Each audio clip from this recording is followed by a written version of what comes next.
It started on an ordinary spring afternoon in Central Park, New York City, but nothing about what happened next felt ordinary.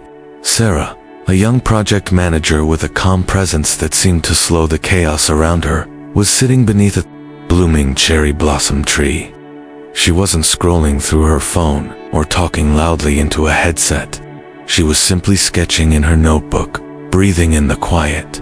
That's when a colleague walked by, offered a faint smile, and said, "Must be nice to have so much free time." The words might have sounded harmless to anyone else, but there was something in the way they were delivered, a subtle sharpness, a weight that told you this wasn't small talk. It was a jab disguised as a comment. Sarah had just delivered a flawless presentation that morning. She was ahead of schedule on every project. She had earned her moment of peace. The comment wasn't about her performance. It wasn't even about her. It was about the way her quiet confidence had unsettled someone who didn't understand it. It was about how her calm had exposed their chaos, how her ease had reflected something back to them that they weren't ready to face. There's a truth most people won't admit. You can be targeted without ever saying a word. You can be disliked without doing anything wrong. You can walk into a room and, without speaking, make someone decide they don't like you. Not because of who you are, but because of how they feel about themselves when you're around. This is the invisible trigger, the unspoken offense, the silent rivalry you never agreed to play in. Some people are not threatened by your words. They are threatened by your existence. Your very presence is a mirror, not the kind that flatters, but the kind that reveals. It shows them the discipline they didn't have, the potential they abandoned, the courage they never acted on. It doesn't matter that you never judged them. It doesn't matter that you never competed with them. The reflection is enough to make them feel small, and they cannot stand it. We live in a culture obsessed with proof. Prove your worth. Prove your success. Prove you belong. The loudest voice often wins attention, even if it's empty. But when someone like you walks in without the noise, without the need to prove anything, it scrambles the script. You're not chasing the spotlight. You're not broadcasting your wins. You simply are. And that stillness, that grounded certainty, can feel like a direct challenge to people whose self-worth depends on the approval of others.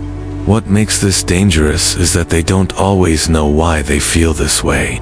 They won't sit down and say, "Your piece made me feel insecure." Instead, they'll turn it into something you did wrong. They'll convince themselves you think you're better than them. They'll decide your boundaries are arrogance, your calm is coldness, your focus is selfishness. And from there, every interaction is an opportunity to poke, prod, and see if they can shake you. Because if they can get you to stumble, they can. Feel steady again. Imagine Sarah in that moment under the cherry blossoms. She could have laughed it off. She could have defended herself. She could have snapped back. But she didn't. She just smiled faintly, nodded, and went back to sketching. She knew the truth. The comment was never about her. It was about the other person's discomfort with her piece. And here's the part that stings the most for them. When you refuse to engage, you deny them the control they crave. This is where the story begins, and where most people's understanding ends. They think surviving in these situations means learning to fight back louder, to prove yourself harder. But what if the real power lies in the opposite? What if the most dangerous move you can make is to stay silent, stay centered, and let their noise echo without you? That's what this journey will show you. Because when you understand why you're a target, you no longer take it personally. And when you stop taking it personally, you take back your power. Before we dive deeper into the psychology, the tactics, and the silent strategies that will make you untouchable, I want to remind you, these insights take time and effort to share. If you find value here, hit that subscribe button right now so we can keep building this community. Your support gives me the drive to keep creating videos that help you rise quietly, powerfully, and relentlessly. And now I'll leave you with a question. Have you ever felt targeted by someone without knowing why? Which of these feels closer to your experience? A. They openly competed with you and tried to outshine you. B. They subtly undermined you without ever confronting you directly. Type A or B in the comments. And let's see how many of us have been through the same quiet battle.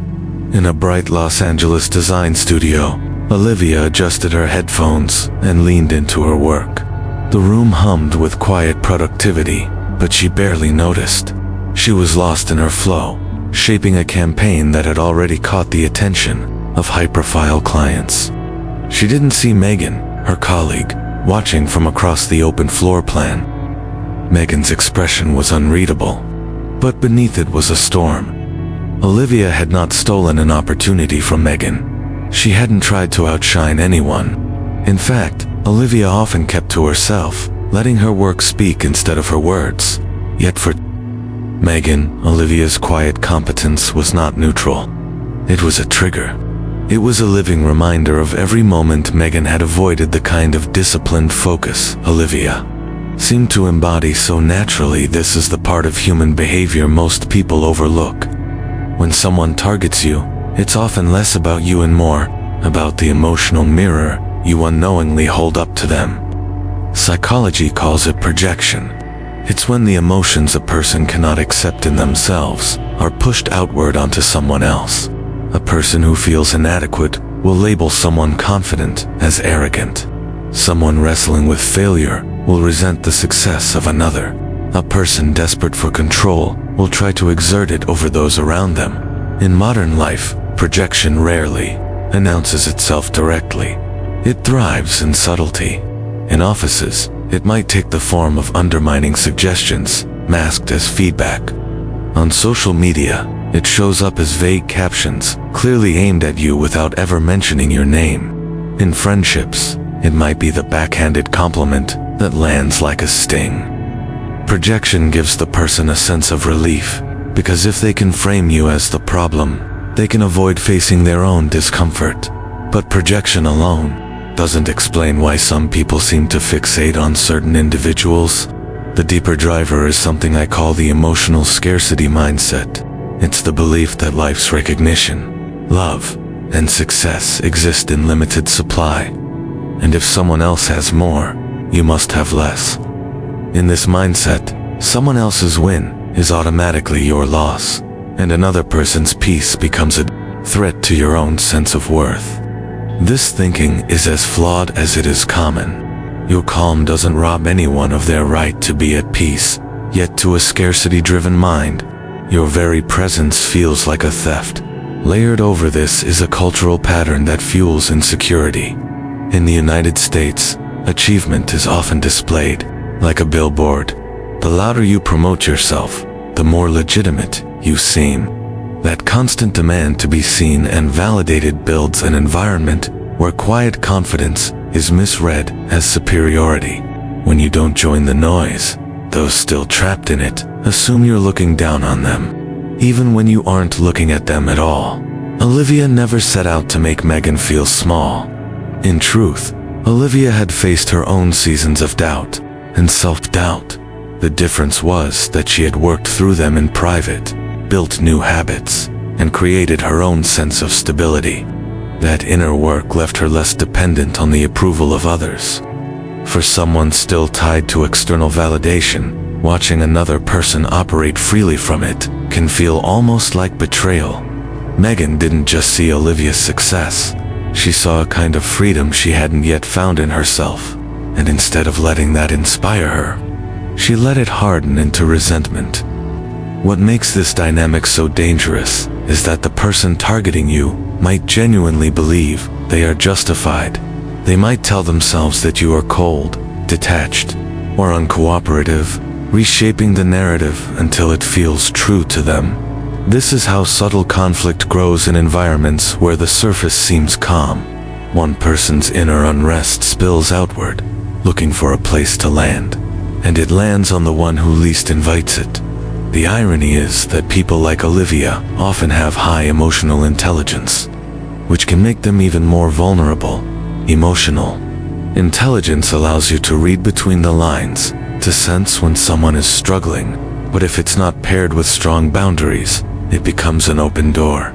You forgive too quickly. You excuse behavior that chips away at your peace.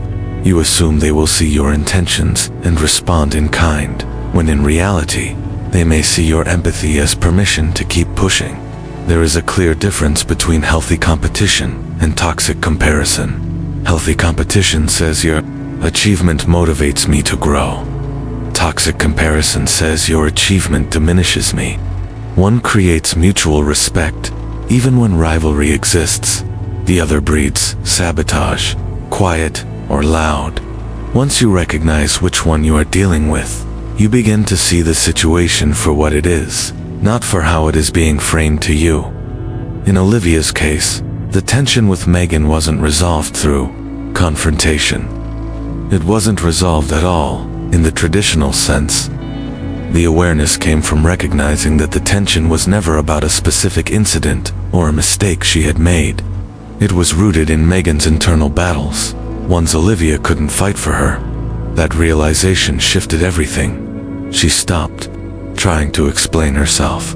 She stopped trying to prove her goodwill, and in doing so, she stopped providing fuel to the fire. Understanding the psychology behind being targeted doesn't always make the targeting stop, but it does remove the sting. It reframes the situation so you no longer see yourself as a victim of someone else's narrative.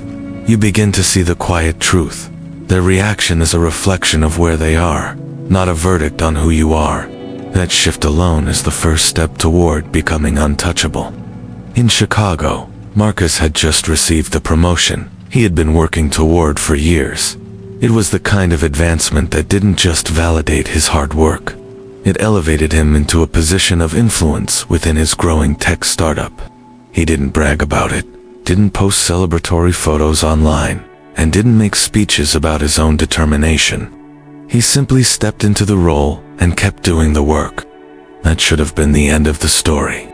But within days, subtle shifts began to ripple through his interactions with one particular colleague. It began in meetings. Marcus would offer an idea, only to be interrupted before he could finish. Sometimes the interruption would steer the conversation away entirely, as if his contribution didn't matter. In the team group chat, jokes began appearing that used his name but twisted it into something mocking. On social media, a vague post appeared from this same colleague talking about people who pretend to be humble while secretly thinking they're better than everyone. It didn't name Marcus, but everyone could read between the lines. These are the tactics that often go unnoticed because they are designed to be deniable. The person using them can shrug and say it was a joke, that they didn't mean anything. Buy it, that you are reading too much into things.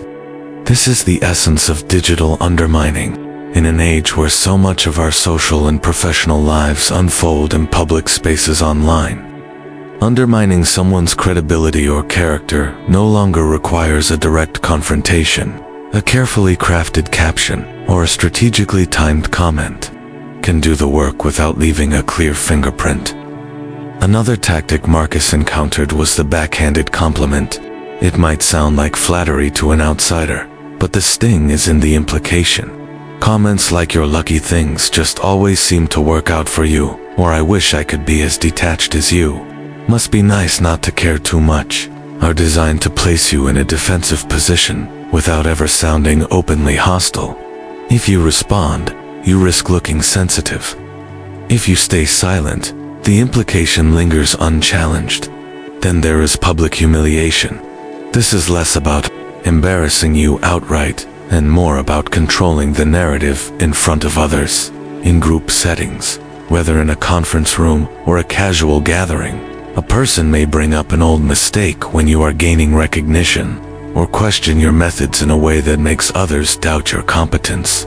The goal isn't necessarily to destroy your reputation entirely, but to plant enough seeds of doubt that people start second-guessing your abilities.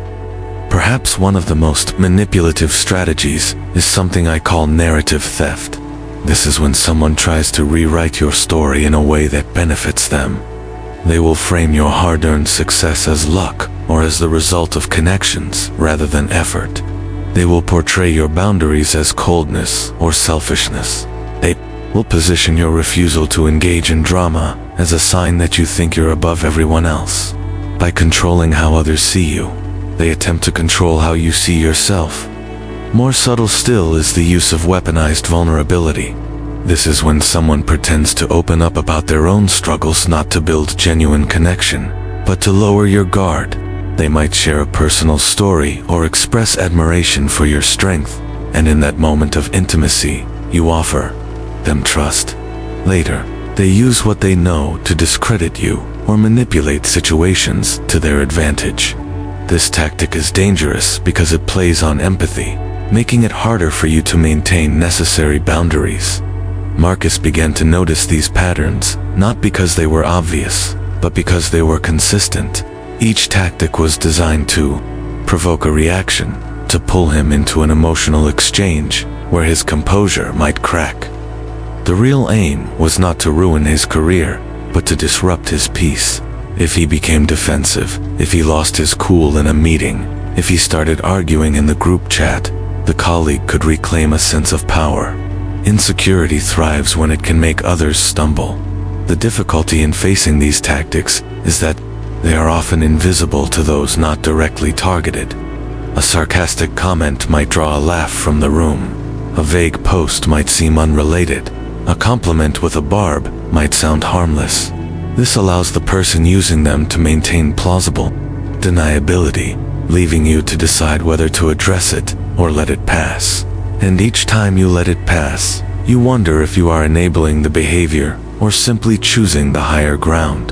What Marcus eventually understood was that naming the tactic to himself was more important than calling it out to the other person.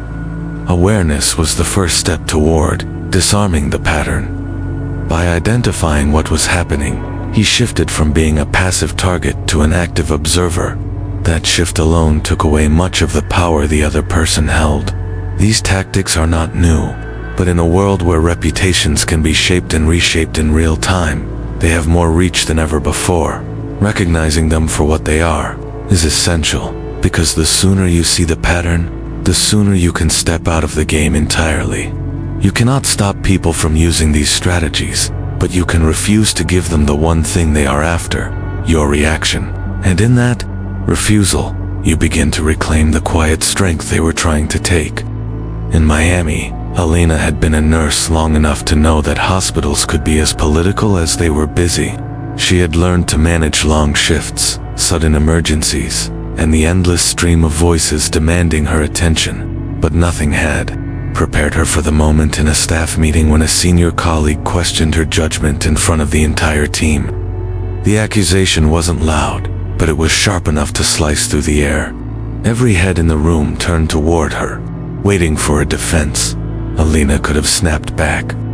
She could have explained herself point by point and proved the accusation wrong on the spot.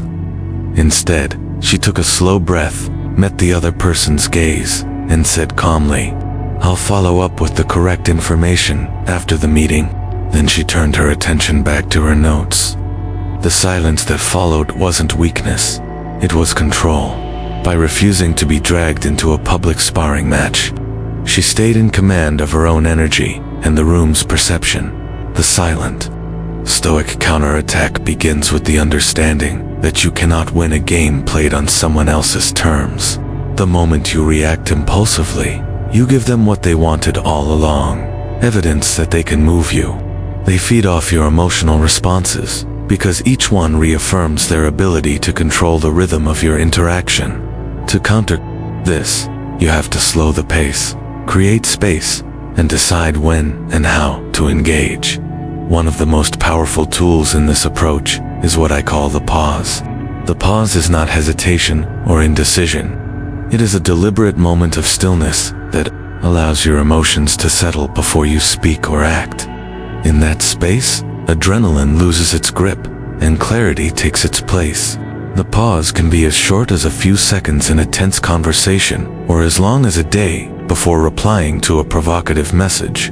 Either way, it reclaims your timeline. Elena had learned to use the pause in her daily life, not just at work. She would check in with herself each morning before her shift began, asking, "What's my emotional weather today?" If she felt tired, tense, or impatient, she would acknowledge it. Naming her state meant she was less likely to be blindsided by an unexpected challenge.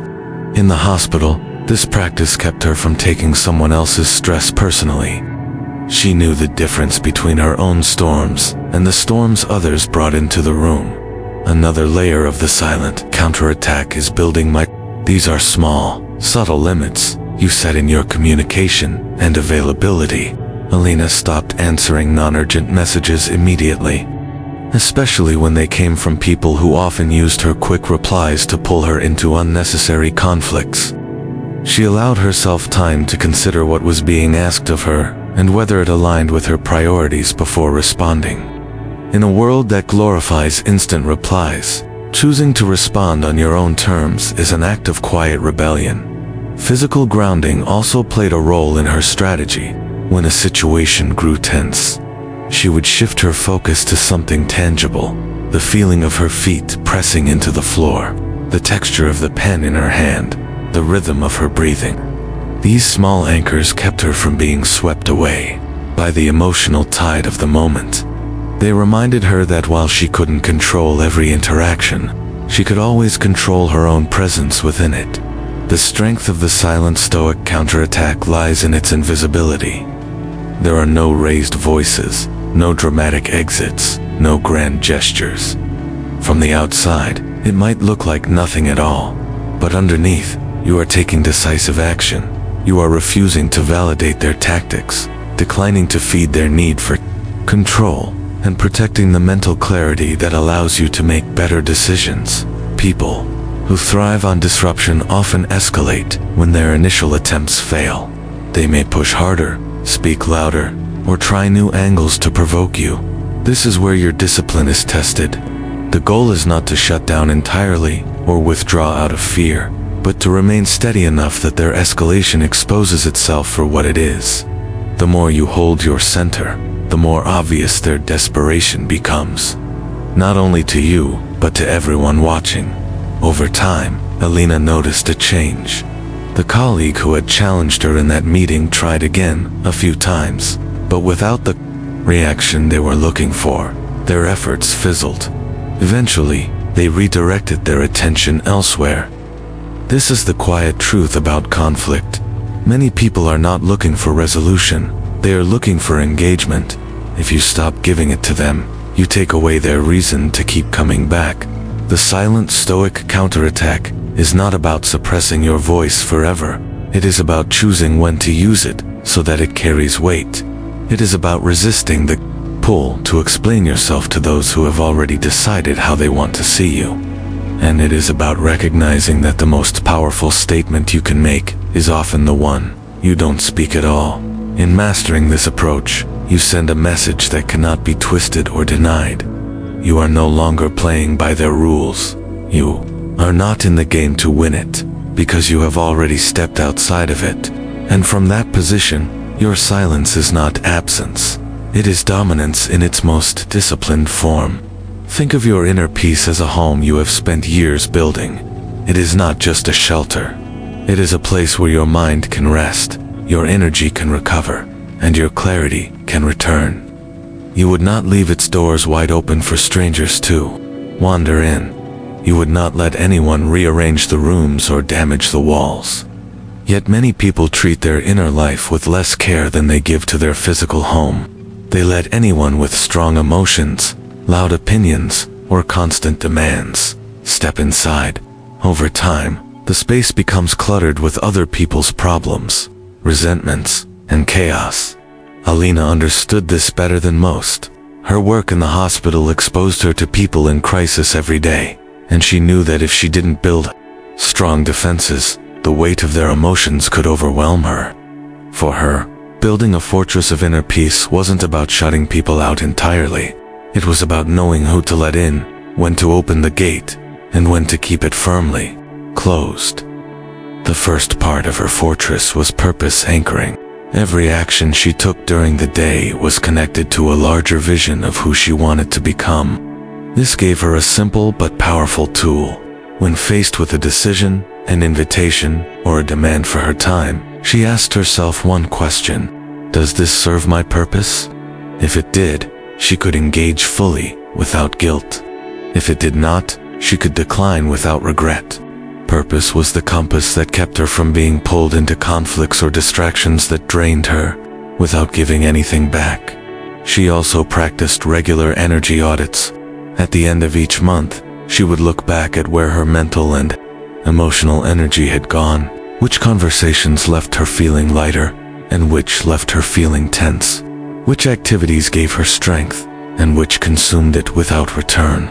By tracking these patterns, she began to identify the people and situations that consistently pulled her away from her center. Some she could limit, others she had to cut out entirely. This was not cruelty, it was maintenance. Just as a gardener prunes what threatens the health of the plant, she pruned what threatened the health of her mind. A third layer of her fortress was something she called strategic invisibility. There were places she once felt obligated to be, both online and in person, that she no longer visited. She realized that not every room deserved her presence, and not every discussion needed her voice. By stepping away from certain circles, she removed herself from environments where conflict and comparison thrived. This gave her the freedom to focus on spaces where her presence actually mattered. Elena also adopted a principle she called emotional escrow. Instead of giving her full trust and emotional investment right away, she waited to see if people's actions matched their words. Trust became something that was earned over time, rather than something automatically granted. This allowed her to form connections without leaving herself completely vulnerable to those who might take advantage of her openness. The routines she built into her day reinforced the strength of her fortress. Morning quiet time gave her a chance to set her emotional baseline before the outside world could influence it. Physical activity helped her release tension rather than carry it into the next day. Creative outlets reminded her that she had a life outside of her responsibilities, a space where she could express herself without judgment. Each habit was a brick in the wall, making it harder for chaos to breach her defenses. Building a fortress of inner peace is not about isolation. It is about creating the conditions for you to show up in the world without losing yourself in it. When you know your purpose, track your energy, choose your presence wisely, and protect your emotional investments. You stop reacting to every disruption. You begin to respond only to what aligns with the life you are building. Elena noticed that, as her fortress grew stronger, the people around her began to change too. Some respected her boundaries and adjusted their behavior. Others disappeared altogether, unable to engage with her without the access they once enjoyed. She learned not to mourn those losses. The people who drift away when you protect your peace are often the ones who are benefiting from its absence. The most important thing she learned was that peace is not a gift someone hands you. It is something you design, protect, and rebuild. When necessary, it will be tested, and sometimes the gates will be rattled by those who want in for the wrong reasons. But when the walls are built with intention, when the keys are given with discernment, and when the space inside is cared for daily, your peace becomes more than a temporary feeling. It becomes a permanent home you carry within you, no matter where you go or who you face. In Austin, Daniel had once been known as the man who reacted to everything. A careless remark from a colleague could ruin his day. A delayed email reply from a client would send him into restless overthinking. A sarcastic comment from an old friend could spark an hours-long exchange of messages as he tried to explain, defend, and prove himself. His life felt like a series of small battles, each one stealing time and energy from the goals he claimed to care about. It wasn't that he lacked ambition. It was that his focus was always under attack, and he didn't yet know how to protect it. That began to change the year Daniel decided to stop fighting on other people's terms. He realized that most of his emotional exhaustion didn't come from the work he was doing, but from the distractions he was feeding. Every time he took the bait, every time he responded to something meant to provoke him, he was giving away the most valuable currency he had: attention. It wasn't easy to pull back. At first, silence felt unnatural, even dangerous. But slowly, he learned that not responding was not the same as losing. In fact, the less he engaged, the more he noticed the people trying to provoke him losing interest. Living untouchable did not mean Daniel became cold or indifferent. It meant he became clear. He knew what he valued and what deserved his energy. He knew which voices mattered and which ones only echoed noise. The more his life aligned with his values, the less accessible he became to people who wanted him only for their own validation. This was what he called the unavailable upgrade. It was not about cutting people off at random or acting superior. It was about protecting the space he needed to build the life he wanted. The transformation was visible to those who had known him before. They saw a man who didn't argue with every criticism, who no longer posted online to prove a point, who let conversations die when they no longer served any purpose. At first, some tried harder to pull him back into old dynamics. They sent messages dripping with nostalgia or reached out under the guise of care. Others shifted to subtle provocations, thinking they could spark the old reactions. But Daniel had crossed the threshold. Once you see clearly, you cannot pretend to be blind again. Living untouchable requires a deep acceptance that not everyone will understand your silence. Some will label it arrogance, others will call it distance. But Daniel learned that seeking to be understood by everyone was just another form of captivity. His peace no longer depended on agreement or validation. It depended on his ability to hold his center, regardless of the noise around him. The philosophy behind his change echoed the words of Marcus Aurelius: "The best revenge is to be unlike him who performed the injury." For Daniel, this meant resisting the urge to mirror the behaviors that had once hurt him. If someone attacked, he did not return fire. If someone withdrew affection to manipulate him, he did not chase it. If someone spread false narratives, he did not rush to correct them. By choosing not to play the game, he left others to sit alone with their moves. Over time, his life began to feel lighter. Without the constant pull of emotional skirmishes, he had more energy for his work, his health, and his relationships with people who valued him. He found that the same discipline that kept him from reacting also gave him the patience to build things that lasted. He no longer felt hurried to prove progress to anyone. He was living it, and that was enough. The real measure of becoming untouchable is not that no one tries to provoke you. It is that when they do, it no longer moves you. Daniel still encountered criticism, envy, and subtle disrespect. The difference was that these things no longer entered his system. They came and went like passing weather, noted but not absorbed. His emotions were no longer at the mercy of someone else's storm. This shift did more than protect him. It changed how others saw him. People who thrived on drama no longer saw him as a useful participant. Those who respected boundaries found his presence steady and dependable. And those who once underestimated him began to recognize the quiet authority that comes from not needing to dominate or defend. Living untouchable is not about building walls so high that no one can reach you. It is about building a foundation so strong that nothing can shake you. Daniel no longer chased closure from those who hurt him. He no longer sought permission to grow. He no longer needed to explain his choices to those who had no intention of supporting them. His life became a statement in itself. When you reach this point, there is a calm that cannot be faked.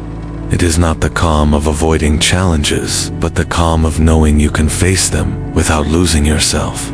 It is the kind of strength that does not need to be announced, because it is visible in how you move, in what you ignore, and in where you choose to invest your time. That is the final form of the Stoic journey, not winning every fight, but leaving the arena entirely and realizing that freedom was the prize you were chasing all along. From the moment Sarah felt the sting of an offhand remark under the cherry blossoms in Central Park, the threads of this story began to weave together. What started as a single, subtle jab grew into a journey that connected people from different cities and walks of life. Each of them, Sarah in New York, Olivia in Los Angeles, Marcus in Chicago, Elena in Miami, and Daniel in Austin, found themselves confronting the same invisible enemy, the quiet targeting that happens when your peace becomes someone else's discomfort. Sarah learned first that you can be disliked without ever having wronged anyone. Her calm, her sense of self, became an unspoken challenge to those who had not found that same center. The lesson for her was the beginning of awareness. Not every reaction you receive is about you. Sometimes, you are simply the mirror someone else cannot bear to look into. Olivia's story deepened this understanding. In the bright, competitive world of design, she found herself the focus of a colleague's resentment. Not because of betrayal or competition she had initiated, but because her independence and quiet confidence made someone else question their own choices. She saw firsthand how projection works, how others can take their own fears and failures and paint them onto you, creating a picture that says more about them than it ever could about you. From her experience came the realization that empathy, without boundaries, is dangerous. You cannot protect your peace if you allow everyone to step inside it. Marcus brought the next piece of the puzzle, the tactics.